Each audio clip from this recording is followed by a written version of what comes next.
God bless everybody. Tonight is March 23rd of 2024, and this is an extremely important article that I'm going to try to show you guys tonight.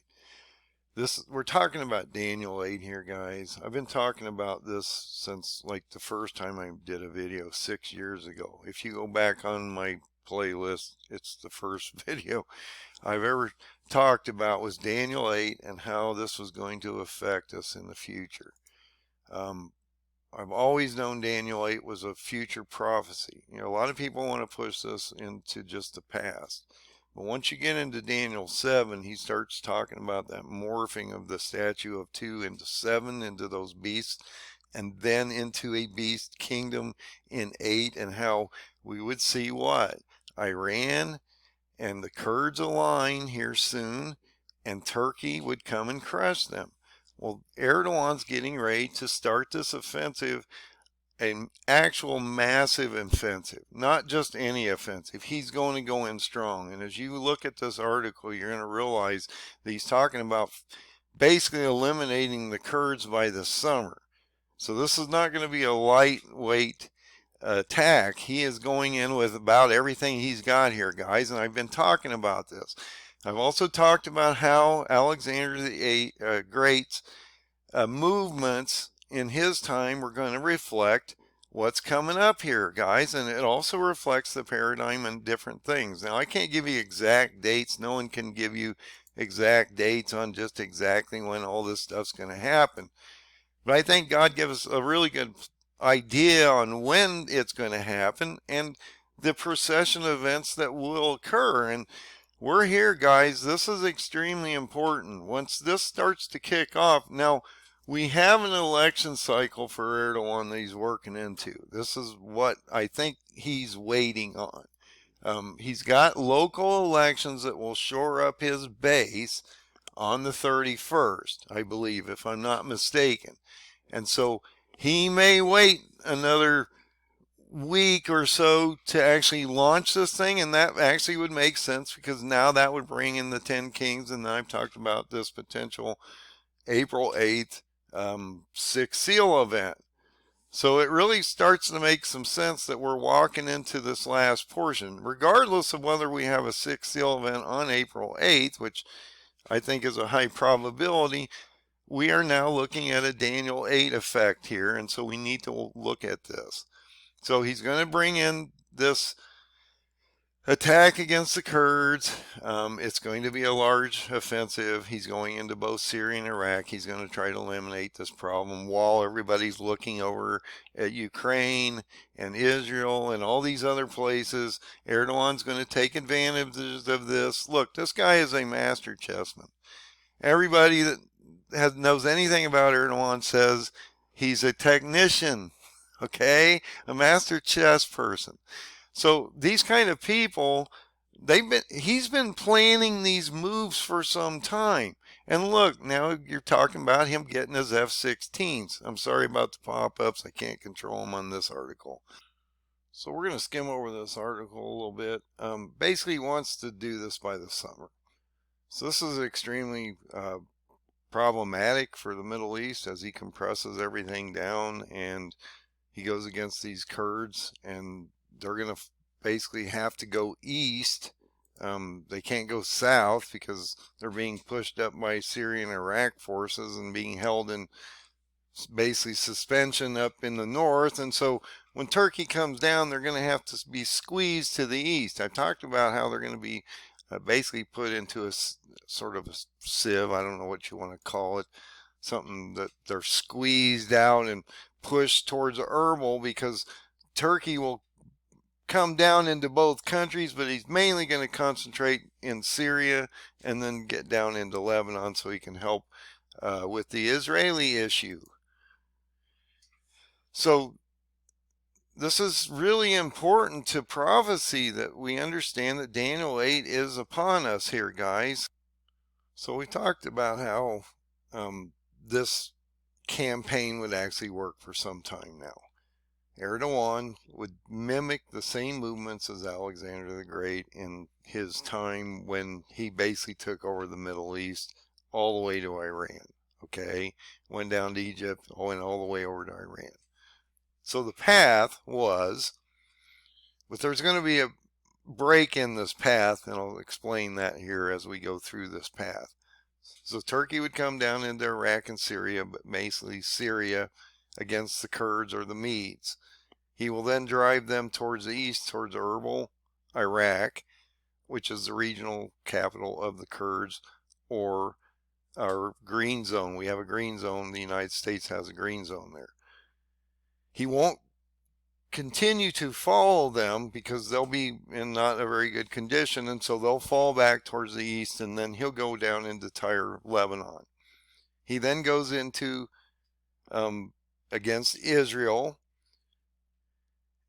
Now, how far Turkey will get down in there before they're decimated by the sixth seal, I don't know, because Turkey, Erdoğan is the white horseman, and he's going to do this complete encompass of the Middle East here. He's going to be decimated on the sixth seal. He's going to basically be destroyed, and then he's going to rise as Antichrist because the 10 regions or 10 kings break down into 4 regions. A little horn comes from one of them, overthrows 3 regions. Then once Antichrist forms, he goes to Egypt, comes back to Tyre, Lebanon, goes back against the Kurds. We have that battle of Gaugamela over by Erbil, Iraq. That collapses down to Baghdad, Iraq.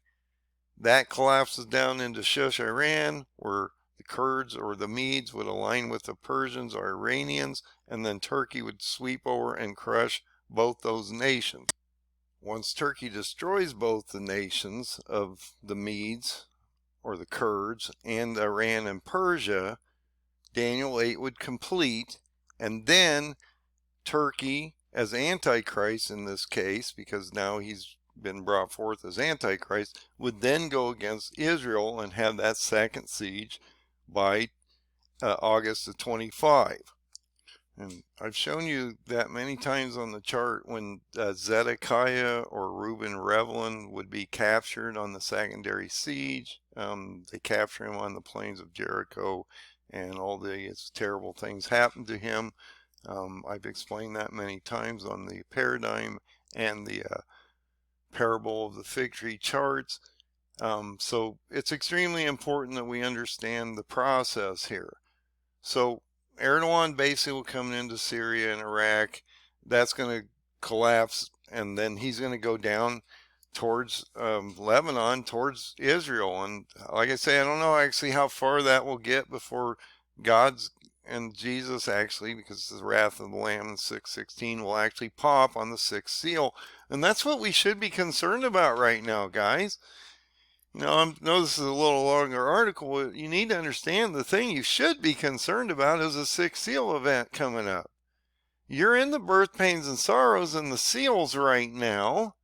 Well, you have a 6th seal event coming up once a quarter of the middle world or the Middle East basically melts down, and that's what's happening right now. I mean, you literally have a quarter of the world melting down from Iran to Yemen to Egypt to Turkey, Greece, a little further, and well, you even got some up around, if you want to, not that I add Ukraine up there, but that's breaking down up there too. So you've got all these wars and things going on all over the place.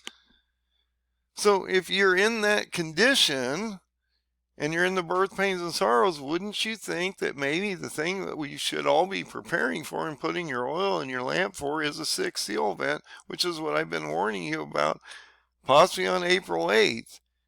It is the next procession of events that would occur in the Bible. I've been trying to explain that to you for a while because I care that you get prepared. This ride is going to be ugly in the next 3.5 years, guys. I really want you to understand just how bad this is going to get. You know, and here we go. Here's the countdown. You're at 1,287 days to the Feast of Trumpets of October 2nd of 27. And so you're getting ready to start the 1,260 days here, at least in my opinion. Now, I may be wrong. I mean, I'm doing the best I can to give you the best information I can here. So Look, this is a Daniel 8 thing, though, that's culminating with Ezekiel 38:39 prophecy. That's what I mean. You have overlapping prophecies all occurring all at the same time. This is going to be beyond anything we can imagine. It's going to be horrific on the ground. I've been trying to explain just how bad it is. Look, a quarter of the planet and 2 to 3 billion people are going to be affected.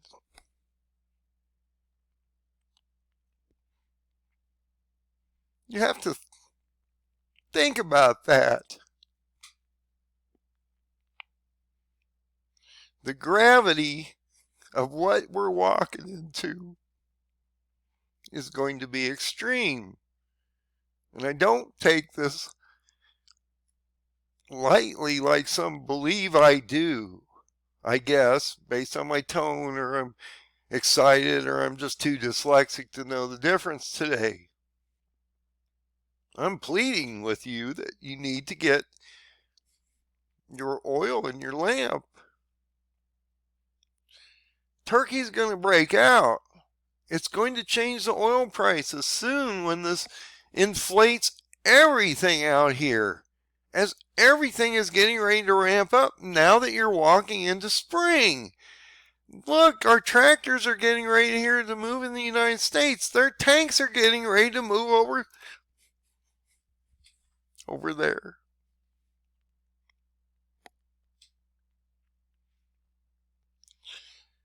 I'm not even going to go into this article because there's no need to. If you do not understand what is happening here after all I've talked about, then you're lost in what is coming. You won't be ready, and it's going to shock you in the ground. Look, Turkey's lira is collapsing. Their inflation is insane. They have no ability to control this situation without going to war, and he knows this. Once these local elections are done, and he's shored up now his F-16s, he doesn't care anymore. He's going to go against the Kurds because he's playing a role that God has given him, okay? Look, you can come out and read this article. You can look it up all day long, okay? I'm just letting you know that Daniel 8 is here. You need to understand this. Daniel 8's here, and the world is starting to break. But your ability to get ready for what's coming is... the window's almost gone. Once this breaks, and people understand just how dire their situation truly is, there won't be anything left on the shelves. There won't be any oil left to put in your lamps. And I'm not telling you to go out and go crazy here. You should have already been stocking up for a while now. You wouldn't have to think about this stuff. But if you haven't, then you have a dilemma, a real problem that you're going to have to figure out how to deal with in a short period of time. And hopefully you see it and you do a little before the wave hits everybody here. And they'll all realize that this is just basically collapsing around them. You know, maybe nothing will happen. I keep saying that. Maybe nothing will happen. I keep hearing how I may be wrong. Well, I may be wrong. But I might be really right, too. I mean, this one's important. If you go, kidding, if you go back to my very first video, this is what I talked about. This very specific event. I talked about Erdoğan was a white horseman and how he's going to bring 10 full nations of Muslims against Israel, and how this was going to change the Middle East, and how he's going to die on a 6th seal event. Okay? So I just wanted to bring the video to your attention. This was like 6 years ago. I talked about how I was asking the question because I had this image thought that Erdoğan was the white horseman, that it possibly was Gog of Ezekiel 38 and 39, or he was Gog of Ezekiel 38 and 39, and how he might be the white horseman or first seal of Revelation, and how that would affect us as we move in time. Possibly right now, where we are now, at this very moment in time. And my main emphasis, one of my main emphasis was Daniel 8 in this video. And so I've been talking about this for some time. I don't know if this gives me a whole lot of information. Well, you can see where I went with it. There was quite a bit of information in this article that I had written at the time. Some of it may have changed as we figured out more information. This has, you know, given us clarity, and so now we have a better understanding of what's going on. So just realize I've been on this path for a long time. I've explained forever how Daniel 8 is going to be effective at this time at the end, how it would also affect Gog of Ezekiel 38 and 39. Nobody knows exactly how it's going to play out, but I would guess that if you lay out Alexander the Great's path as I have in my videos, that's probably how that's going to play out. But you have this transition on the sixth seal of a Gog of Ezekiel 38-39 into an Antichrist. And I even allude that in this video, I believe, if I remember right, about this resurrectional event of Gog into a Antichrist type being or supernatural being. So God bless everybody. It is so important that you understand where this is heading. You need to understand that Turkey is going to change the dynamic of everything soon. The fuel prices will go up. That will hyperinflate everything, as it indicates in the seals. They do.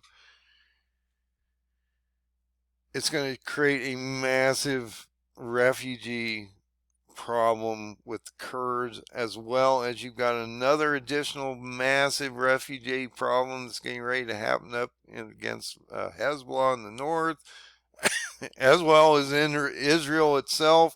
And you've got the situation down in Hamas and in Gaza down in the south still that hasn't been rectified yet, and probably won't be rectified as all this other stuff's breaking out. There's just wars and things going off all over the place, guys. So if you don't understand where you're at in time, I do feel for you, because if you haven't been doing what's been told for you to do and get your oil in your lamp, you're probably not going to be ready for when this actually truly breaks. And if you don't see it breaking soon, then I don't know what to tell you. My thought is I want to have everything as ready as possible by the April 8th and hope that the sixth seal doesn't happen, and then move from there. So God bless everybody and have a great night.